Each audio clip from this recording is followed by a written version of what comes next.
If you can't run with the big dogs, stay on the porch, and I mean it. If you are not in it to win it, stay on the porch and save everybody time, including your own. I'm Bill Burress with Team Burress Plumtree Realty, and this is a series that I'm doing. This part of the series is how to submit or draft a strong offer to win your home in a highly competitive market. This is part 2, so we're still on page 1 of the Cincinnati Area Board of Realtors contract. Okay, so on page 1, I want you to focus. Remember Mary Poppins? We're going to do a little bit of Mary Poppins here. For those of you who saw the Mary Poppins movie with the bluebirds, you'll know what I'm talking about. Okay. Towards the bottom of page 1, they talk about settlement charges. And in that section, they talk about sellers paid settlement charges. And they're not talking about the sellers paid settlement charges that are the seller's settlement charges. They're talking about the seller paying the buyer's settlement charges, or your settlement charges. First of all, I'm going to ask you a couple quick questions that sound rhetorical. Why should the seller pay your settlement charges? Seriously? We are in a hot seller's market right now with very low inventory. Why would you ask or demand the seller to pay for your settlement charges? That doesn't make any sense to me if you're trying to win a home. Okay.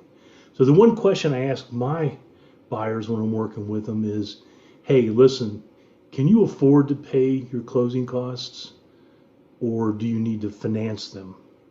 Do you have the cash to pay your closing cost, or do you need to finance them? So if the answer is you need to finance them, I might ask them another question like, hey, can you get a gift from a relative to pay your closing costs? The reason why I ask that question is anytime you put down in that section for settlement charges on page 1 of the Cincinnati Area Board of Realtors contract for the seller to pay your closing cost, you're basically putting a big L on your forehead. You are a loser. You are a weak buyer. Okay. And what does that mean? Sellers want to close. They want to close on time. They don't want the deal to blow up.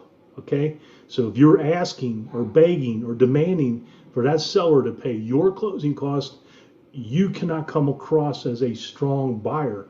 Fair enough.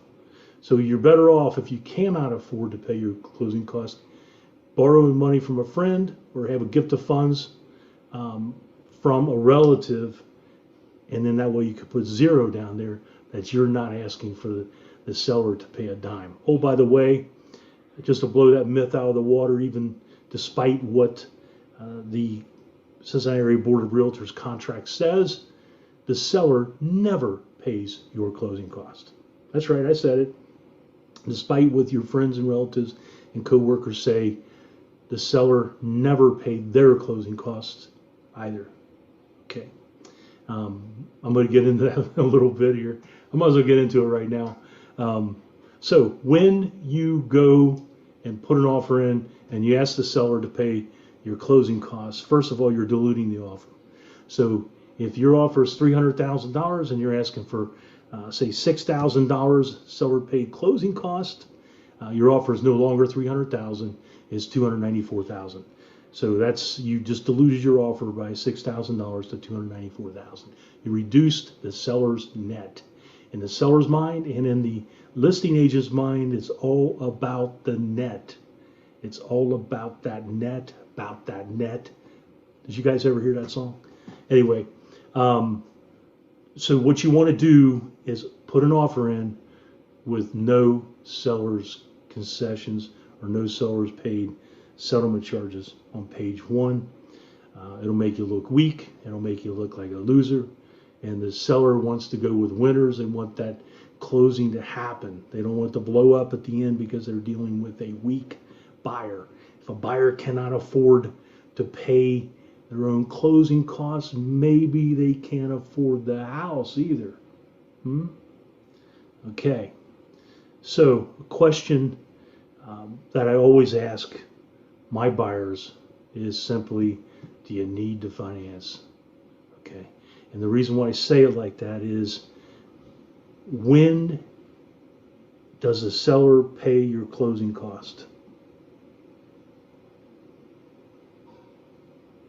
Is it after the contract is accepted? Is it 2 days after acceptance, 3 days after acceptance, a week after acceptance? When does the seller mail you the check? Or do they knock on your door with a bag full of cash and says, hey, here's the $6,000 to pay your closing costs? No, none of those things ever happen. The seller pays your closing cost at closing. Why is that? Okay, they pay your settlement charges at closing because they're not really paying them, you are. You see, the funds are derived from the mortgage that you just took out, okay?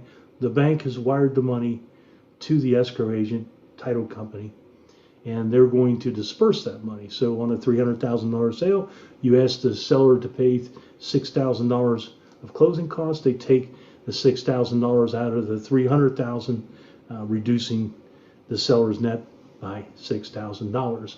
So you are financing that $6,000 for 30 years or 15 years or 10 years, whatever the length of your mortgage is. So you're paying interest on that money that the seller paid. Wait a minute.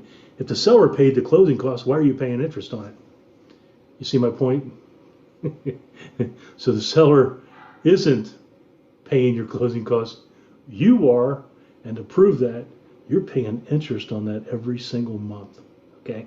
So the strong part of writing a strong offer, no pun intended, is always pay your own closing costs. If you can't afford it, ask for a friend or a relative to gift you the money. You want that bottom blank there to be zero, that you don't want the seller to be paying any of your closing costs at all on the contract. I'm Bill Burress, Team Burress Plum Tree Realty. Hope this tip has helped you. You have a great day.